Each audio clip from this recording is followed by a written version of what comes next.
आम्ही गावात आलतो आणि आपला इरफान भाऊ दिसला होता. त्यामुळे इरफान भाऊ थोडस त्याचं मन व्यक्त सॉरी काय करणार आहे मन व्यक्त करणार आहे. समजा काय समजायचे आदरणीय व्यासपीठ आणि व्यासपीठावर बसलेल्या क्षमा आणि पंचाम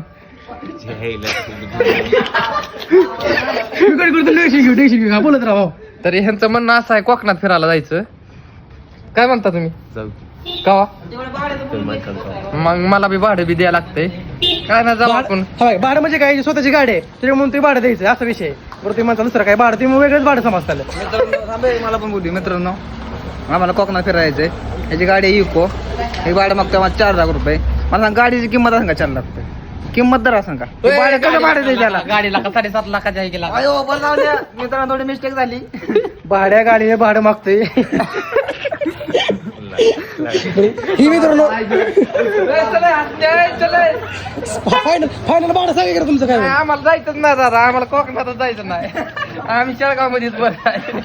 मित्रांनो रील स्टार दिसला का तुम्हाला याचा व्हिडिओ बघा. एक डायलॉग सर एक डायलॉग डायलॉग नाही डायलॉग.